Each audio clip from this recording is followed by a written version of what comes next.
Alors les gars, avant de commencer la vidéo, bravo au Sporting, félicitations.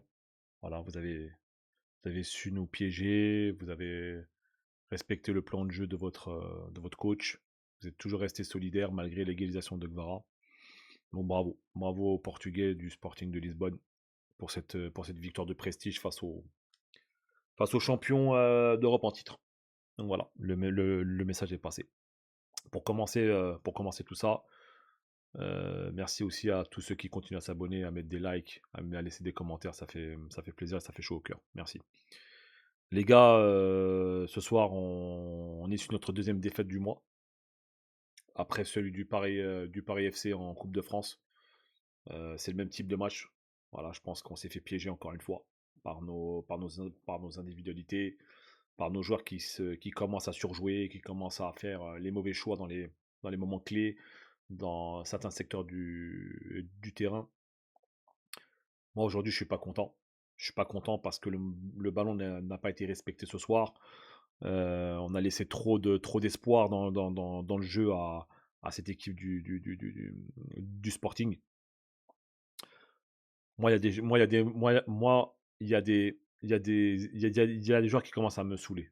Il y a des joueurs qui commencent à me fatiguer. Il y a des joueurs qui commencent à rentrer dans une phase qui me plaît pas. Euh, Malheureusement, on va encore tomber sur les mêmes joueurs parce qu'ils n'ont pas le niveau. Zabarni, pour moi, c'est une erreur de casting. On va dire peut-être que c'est la première erreur, la grosse erreur de casting du duo Campos-Luis Enrique.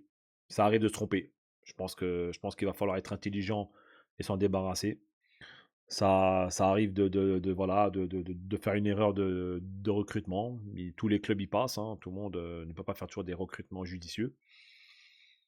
Maintenant, quoi faire avec ce joueur-là? Parce qu'il est à côté de la plaque. Clairement, il a peut-être de la plaque. Son entrée, elle est catastrophique. Il se fait déborder. Il se fait balader par son vis-à-vis sur le côté droit. Alors, vivement qu'Hakimi revienne vite. Espérons qu'il revienne avec de meilleures intentions et avec un mental d'acier après avoir perdu la finale de la CAN face au Sénégal.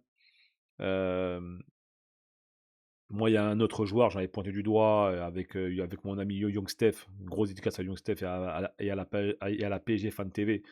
On en avait parlé sur Instagram en off que Chevalier, ça va être un problème. Ça va être un problème parce que c'est un gardien qui repousse trop face à lui et non sur les côtés. Ça, on l'avait dit dans les vidéos que j'ai fait avant, j'en avais parlé. Dans des moments comme ça, tu dois assurer ce genre de geste. Tu es un gardien de niveau international, tu es un international français. Tu joues dans le club qui est champion d'Europe en titre. Tu nous as fait gagner, ok, la Super Coupe d'Europe et le mondial des clubs. Tu nous l'as fait gagner. Ok, merci Lucas. Mais quand on te demande d'intervenir de façon sécuritaire, où normalement n'importe quel gardien de ce niveau est capable de faire et que tu remets le ballon en jeu dans une zone dangereuse, pour moi c'est inadmissible. Pour moi c'est inadmissible. Je suis désolé. Je suis désolé. Et le foot, ça va super vite. Le foot, on le sait, ça va vite. Demain, t'es le héros. Aujourd'hui, t'es un moins que rien. Je le sais, c'est ingrat, c'est comme ça. Quand t'es un gardien du Paris Saint-Germain, t'es obligé d'avoir une exigence plus, plus, plus. On n'est plus à Lille. On n'est plus à Lille. Avec tout le respect que j'ai pour mes amis lillois, on n'est pas à Lille. On est l'équipe, le plus grand club français. On est l'équipe qui est champion d'Europe en titre. Tu ne dois pas faire ce genre d'intervention. Je suis désolé pour toi. Et pourtant, c'est dans tes cordes. Tu t'entraînes tous les jours. Tu as un gardien personnalisé, tu as un entraîneur de gardien personnalisé. Tu as tout ce qu'il faut pour progresser. Mais ça, ce genre de choses que j'ai relevé à l'époque, ça n'a pas été corrigé. Ça n'a pas été corrigé. Est-ce qu'on te laissera du temps comme on a laissé pour Gigio Donnarumma, qui lui aussi a fait des gagades, surtout face au Real, on se rappelle? Ça, je ne sais pas. Mais tu as intérêt rapidement, Lucas, s'il te plaît, à retravailler, relancer la machine. Il y a des joueurs aussi qui doivent relancer la machine. Fabien Ruiz, relance la machine. Mets un coup de boost. Gvara, on a bien aimé son entrée. Le but est magnifique. Il va le chercher, le but. Il va le forcer, mais il va le chercher. Désiré Doué, faut relancer la machine. Bravo, t'as gagné le Golden Boy. Bravo, tu l'as mérité. Ok, tu nous as mis un doublé magnifique en finale de Champions League, mais ça doit pas être une finalité d'Es Doué. Ça doit être le début de quelque chose de très très grand. Ça doit être quelque chose de très très grand. Tu dois finir. Ça, c'est que le début de ta carrière. Bravo. Tu seras sûrement peut-être une légende parisienne, peut-être. Je pense que oui, parce que tu as quand même un Parisien qui met un doublé en finale de Ligue des Champions. Ça reste une légende parisienne. Mais commence pas à nous manquer de respect. C'est tout ce que j'ai à dire, Dez. Commence pas à nous manquer de respect et à manquer de respect au jeu. Quand tu ne respectes pas le jeu, tu te fais punir dans le football. Et je suis bien passé pour le dire, je suis coach. Quand mes joueurs ne respectent pas le jeu, on se fait punir derrière. Parce que l'autre équipe adverse va le respecter le jeu. Et les 2 buts du Sporting, on leur donne. Alors, ok, on va me dire Khaled, ouais, mi-tir, c'est contré. Oui, mais ils sont partis chercher le but. Ils l'ont un peu forcé, ils ont forcé la réussite, mais ils ont été récompensés. Et le deuxième, c'est un cadeau. Le deuxième, c'est un cadeau, les gars. Et les statistiques ne mentent pas. 28 tirs, 6 cadrés parisiennes. Eux, ils en ont 4. 10 tirs, 4 cadrés. Comment tu m'expliques ça? Alors, ok, c'est vrai que Rui Silva fait un match exceptionnel. Il est bien inspiré ce soir. Il est concentré. Il a la main chaude très rapidement. Au bout de 30 minutes, on lui met, je crois, 4 tirs cadrés. Il fait 4 interventions. Mais ça n'excuse pas tout, les gars. On doit forcer la décision. Surtout en Champions League. Et en Ligue 1, on a toujours un point de retard sur Lens.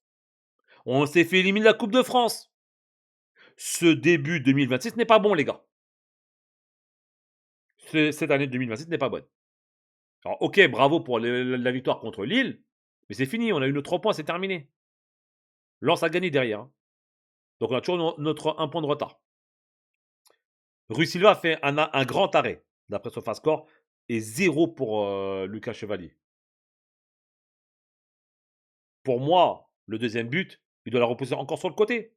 Je l'avais pointé du doigt, je me rappelle quand j'avais vu une compilation des arrêts de Lucas Chevalier quand il était à Lille, face à la Juventus, face au Real, face à l'Atlético Madrid. J'ai vu qu'il a beaucoup repoussé les ballons face à lui, dans des zones dangereuses. À chaque fois, il a eu beaucoup de chance. Que derrière, les attaquants adverses n'ont pas profité de ça. Mais ça, il va falloir, les gars, il va falloir vraiment que Lucas, tu comprennes que tu dois repousser le ballon dans des zones safe. Et ça, normalement, tu devrais le savoir. Tu devrais le savoir, ça. Tu as un gardien, tu as un entraîneur de gardien de but qui est avec toi, qui doit te l'apprendre. Qu'est-ce que tu fais lors de tes séances au campus PSG? Qu'est-ce que tu fais? Qu'est-ce que tu travailles? Au pied, pas de problème. Dans les interventions, pas de problème. Dans la rapidité d'exécution, t'es bien. Dans les pénalties, t'es bien aussi. Mais pourquoi, quand il y a un tir, tu ne me repousses pas sur les côtés? Parce que ce soir, si tu repousses sur le côté, il n'y a pas de but du Sporting. Et peut-être que nous, on peut marquer le deuxième derrière. Peut-être. Mais là, ce soir, on leur offre un but. On leur offre une victoire. On leur offre les 3 points. Et en XG, on est à 1,30. On est à 1,30, les gars. Eux, ils sont à 0,80. 0,80. Ils nous ont mis 2 buts. Vous vous rendez compte, les gars? 75% de possession de balle, 25 pour le Sporting. C'est un hold-up, les gars. Les gars, c'est un hold-up. C'est un hold-up. Mais c'est un hold-up qui est mérité. Parce que le Sporting n'a jamais été affolé dans le match. Moi, j'ai jamais senti un Sporting affolé. Alors, ils ont été acculés, ils se sont pris des vagues, pas de problème. Mais j'ai jamais senti de la panique dans la défense du Sporting. Jamais dans la panique. Bref. En tout cas, il y a des joueurs qui commencent à m'inquiéter. Fabien Ruiz, on commence à s'inquiéter pour lui. Il y a un moment dans une action, il doit la décaler pour Barcola pour qu'il puisse tirer dans des bonnes conditions. Il ne lui donne pas, il tire dans un angle un peu fermé avec des joueurs dans la trajectoire de balle. Je n'ai pas compris.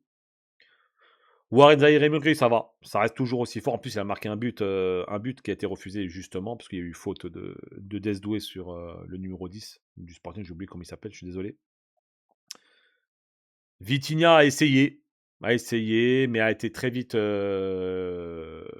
comment dire? Ciblé par le Sporting.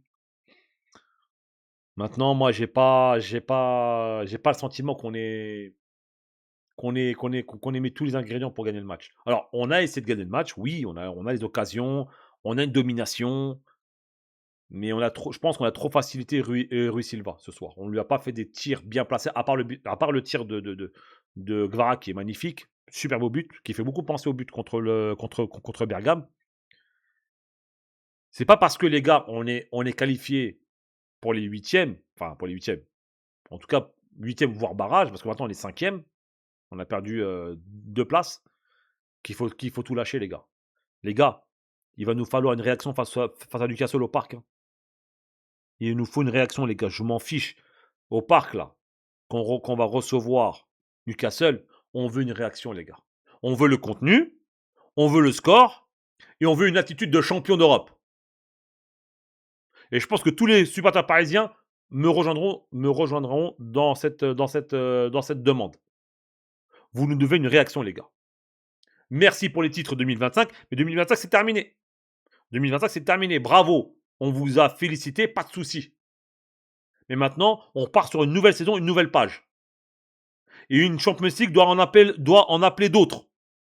Une deuxième, une troisième, une quatrième. C'est là qu'on voit des vrais clubs européens qui perdurent dans le temps. C'est pas on en a gagné une et après c'est terminé. Désolé pour le micro.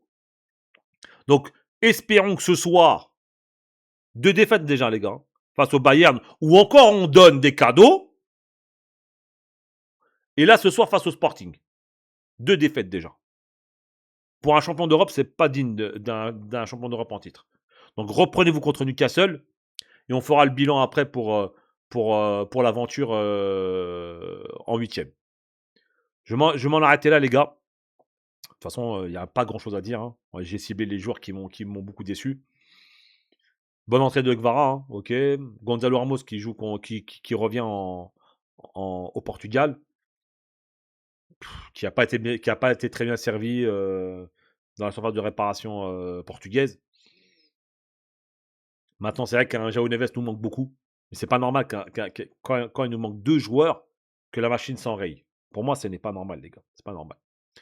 Bref, je vais m'en arrêter là. Les gars, il n'y aura pas de débrief du match contre Auxerre parce que je serai à l'étranger, je pourrais pas le faire.